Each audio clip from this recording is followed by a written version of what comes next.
Assalamualaikum warahmatullahi wabarakatuh.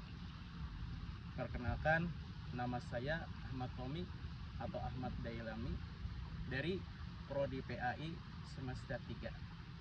Dan yang ulun hormati dan ulun muliakan Bapak Zaki Mubarak SHMH selaku dosen pengampu kuliah hadis. Dan yang ulun hormati dan ulun muliakan juga para mahasiswa dan mahasiswi yang berhadir pada sore hari ini. Saya akan membawakan materi hadis yang bertema tentang takdir. Ada 3 hadis. Yang pertama, inna ahadakum yujma'u khalquhu fi batni ummihi arba'ina yawman summa yakunu fi dzalika 'alaqatan misla dzalik summa yakunu fi dzalika mudghatan misla dzalika summa yursalul malaku fayanfukhu fihi ruha wa yu'maru bi arba'i kalimatin bi katbi rizqihi wa ajalihi wa amalihi wa syaqiyyun aw sa'idun fa walladzi la ilaha illaha ghairuh inna ahadakum la ya'malu bi amali ahli jannati hatta ma yakunu bainahu wa bainaha illa dhira'un fayasbiqu alaihi alkitabu fayamalu bi amali ahli nari fayadkhuluha wa inna ahadakum la ya'malu bi amali ahli nari hatta ma yakunu bainahu wa bainaha illa dhira'un fayasbiqu alaihi alkitabu fayamalu bi amali ahli jannati fayadkhuluha. Rasulullah Shallallahu Alaihi Wasallam bersabda, sesungguhnya penciptaan salah seorang di antara kalian dikumpulkan dalam perut ibunya selama 40 hari sebagai nutfah atau air mani, lalu menjadi alaqah segumpal darah selama 40 hari, lalu menjadi mudghah segumpal daging selama 40 hari juga. Setelah itu Allah mengutus malaikat untuk meniupkan ruh ke dalamnya dan diperintahkan untuk menulis 4 hal. Yang pertama, rizkinya, kedua, ajalnya, yang ketiga, amalnya, dan yang keempat, apakah dia termasuk orang celaka atau bahagia. Demi Allah yang tidak ada sesembahan selain Dia, sesungguhnya di antara kalian yang beramal seperti amal ahli surga hingga jarak antara dia dan surga tinggal sejengkal saja. Namun takdir atau catatan Allah mendahulunya, maka ia beramal dengan amal ahli neraka dan akhirnya masuk neraka. Dan ada pula yang beramal seperti amal ahli neraka hingga jarak antara dia dan neraka tinggal sejengkal. Lalu takdir mendahuluinya, maka ia beramal dengan amal ahli surga dan akhirnya masuk surga. Nah, di sini ada cerita yang menarik disebutkan di dalam syarahnya syarah kitab Al-Arba'in An-Nawawi. Di situ dijelaskan atau diceritakan bahwasanya ada seorang kakak beradik, yang mana sang kakak adalah seorang ahli ibadah dan si adik adalah sang ahli maksiat. Kemudian si adik tinggal di lantai bawah dan si kakak tinggal di atas, di lantai atas. Singkat cerita, yang si adik ini ingin bertaubat dan si kakak ini hendak coba-coba untuk bermaksiat.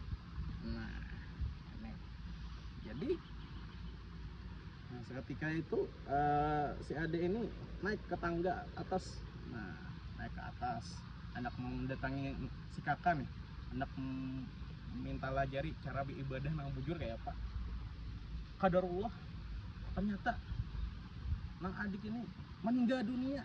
Nah, kemudian nang kakaknya hendak mencoba, hendak maksiat, turun ke bawah nih hendak mendatangi si Ading minta lajari juga, sekalinya meninggal. Nah, nang satu ini ahli maksiat ini apa namanya nih, di akhir umurnya ingin bertaubat dan dia masuk surga karena di akhir hidupnya dia bertaubat.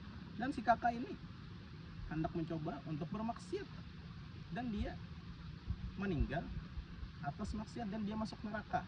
Nah itu apa nih, hadis atau cerita ini berhubungan dengan hadis yang ulun bacakan tadi. Dan hadis yang kedua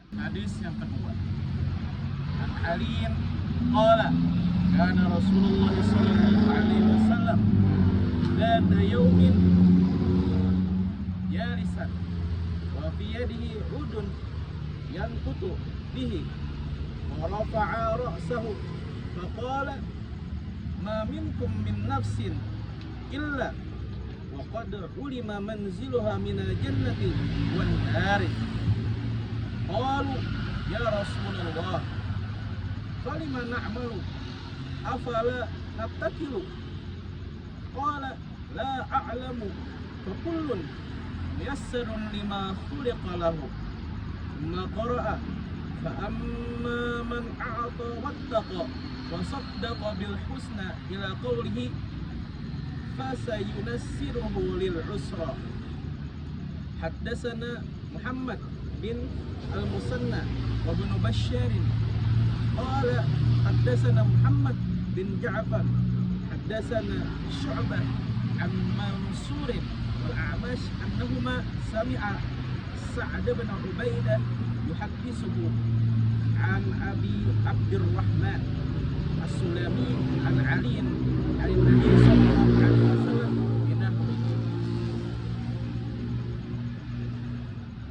Yang insyaallah artinya dari Ali radhiyallahu anhu berkata, suatu hari Rasulullah sallallahu alaihi wasallam sedang duduk dan di tangan beliau ada sepotong kayu kecil. Beliau menggaruk tanah dengan kayu itu.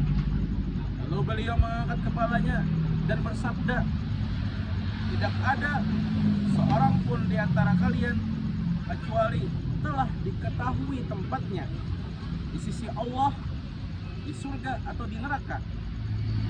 Para sahabat berkata, wahai Rasulullah, kalau begitu apakah kami tidak usah beramal saja dan cukup bertawakal karena sudah ditentukan? Lalu beliau bersabda, jangan, beramallah kalian masing-masing. Orang akan dimudahkan menuju apa yang telah ia diciptakan untuknya. Kemudian Rasulullah SAW membaca ayat, adapun orang yang memberi dan bertakwa serta membenarkan adanya pahala yang baik, maka kami akan mudahkan baginya jalan menuju kemudahan. Dan adapun orang yang bakhil dan merasa cukup serta mendustakan pahala yang baik atau amalan yang baik, maka kami akan mudahkan baginya jalan menuju kesulitan. Hadis ini tidak berarti manusia tidak punya usaha atau pilihan. Justru Rasulullah SAW menegaskan bahwa kita tetap harus beramal, karena amalan itulah tanda dari takdir kita. Orang yang ditakdirkan bahagia dan orang yang ditakdirkan bahagia akan dimudahkan untuk beramal baik. Seperti orang yang Allah kehendaki menjadi penghuni surga, hatinya cenderung kepada ketaatan. Dan orang yang Allah kehendaki celaka, hatinya lebih suka maksiat dan berpaling daripada kebenaran. Jadi bukan kita tahu takdir lalu diam, tapi kita beramal supaya termasuk golongan yang dimudahkan Allah menuju kebaikan. Dikatakan yang butul mar'u ala ma asya alaih, seseorang meninggal atau tutup usia dengan apa kebiasaan hidupnya. Misalnya dia Contohlah sering open BO misalnya, auzubillah min zalik, pasti ujung-ujungnya akhir hidupnya dia meninggal dalam keadaan bertugas. Waliyazubillah semua. Nauzubillah. Hadis yang ketiga.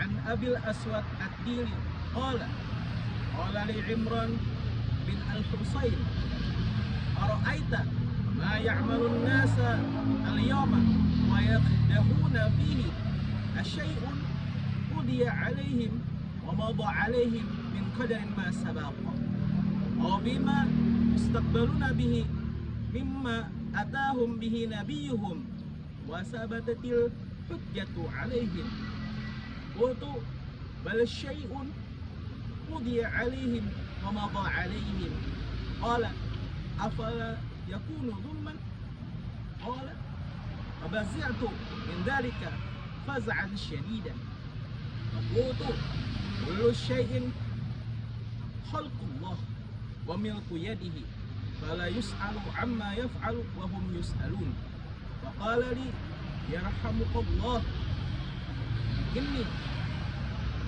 lam urid bima sa'altuka illa li ahriza aklak inna rajulaini min Muzaina ataya Rasulullah sallallahu alaihi wasallam faqala ya Rasulullah ara'aita ma ya'malu an-nasu al-yawma wa yakhdahuna fihi asyai'un udiya alaihim wa madha fihim min qadarin qad sabaq aw fima yustaqbaluna bihi mimma atahum bihi nabiyuhum wa sabatatil hujjatu alaihim wa qala la bal syai'un qudiya alaihim wa madha fihim wa tasdiqu dhalika fi kitabillahi azza wa jalla wa nafsin wa ma sawwaha fa alhamaha fujuraha wa taqwaha. Ya, insyaallah artinya Abu Aswad Ad-Daili berkata, Ad-Daili atau Ad-Daili berkata, Imran bin Husayn bertanya kepadaku, bagaimana menurutmu tentang amal perbuatan manusia sekarang? Apakah semua yang mereka lakukan itu sudah ditetapkan sebelumnya oleh takdir Allah? Atau mereka melakukan sesuatu yang baru setelah datangnya ajaran Nabi dan tegaknya bukti atas mereka? Aku menjawab, itu semua sudah ditetapkan dan ditakdirkan atas mereka. Imran berkata, kalau begitu, bukankah itu berarti zalim? Bukankah itu tidak adil? Aku terkejut mendengar itu. Lalu aku berkata, segala sesuatu adalah ciptaan Allah dan berada dalam kekuasaannya. Dia tidak ditanya tentang apa yang dilakukan, tetapi manusia yang akan ditanya. Imran berkata, semoga Allah merahmatimu. Aku tidak bermaksud apa-apa kecuali ingin menguji akalmu. Sungguhnya dua orang dari suku Muzainah datang kepada Rasulullah Sallallahu Alaihi Wasallam dan bertanya hal yang sama. Lalu beliau bersabda, semua itu sudah ditetapkan dan telah ditakdirkan atas mereka, dan buktinya ada di dalam firman Allah. Dan demi jiwa serta penyempurnaannya, maka Allah mengilhamkan kepadanya jalan kefasikan dan ketakwaannya. Hadis ini membahas tentang takdir. Apakah perbuatan manusia sudah ditentukan atau terjadi karena pilihan mereka sendiri? Jawaban Nabi Shallallahu Alaihi Wasallam menegaskan, semua yang terjadi telah ditetapkan oleh Allah sejak awal. Namun manusia tetap diberi kemampuan memilih antara yang baik dan yang buruk. Inilah makna ayat alhamaha fujuraha wa taqwaha. Allah telah mengetahui, menulis dan menakdirkan segala sesuatu, tapi manusia tetap diuji dengan kehendaknya. Ia bisa memilih ketaatan atau kemaksiatan. Namun pilihannya sudah termasuk dalam pengetahuan dan ketetapan Allah. Kata apakah itu tidak zalim? bukan berarti menuduh Allah zalim, tetapi menunjukkan kebingungan logis yang sering muncul dalam pikiran manusia tentang takdir. Karena itu Imran menanyakan untuk menguji pemahaman Abu Aswad, bukan karena ragu.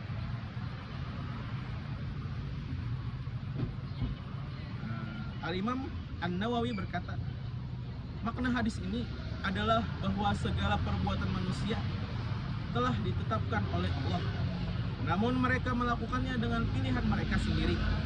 Allah tidak menzalimi mereka karena Allah telah memberi mereka akal, kemampuan, dan petunjuk. Maka siapa yang taat berhak mendapat pahala, dan siapa yang maksiat berhak mendapat hukuman. Dan Imam Ibnu Hajar Al-Asqalani berkata, takdir Allah tidak berarti paksaan bagi manusia. Perbuatan manusia adalah hasil dari kehendak mereka, namun kehendak mereka di bawah kehendak Allah Subhanahu wa Ta'ala. Kesimpulannya, semua amal manusia sudah ditakdirkan oleh Allah, tapi manusia tetap berbuat dengan pilihannya sendiri. Takdir Allah tidak menghapus tanggung jawab manusia. Allah adil karena Dia memberi manusia akal, petunjuk, dan kehendak. Hadis ini menunjukkan keseimbangan pandangan Islam tentang qadar, tidak menafikan takdir Allah dan tidak meniadakan ikhtiar manusia. Mungkin itu saja yang bisa Al-Fakir sampaikan dari ketiga hadis tadi. Bagi mahasiswa dan mahasiswi yang ingin bertanya, silakan. Assalamualaikum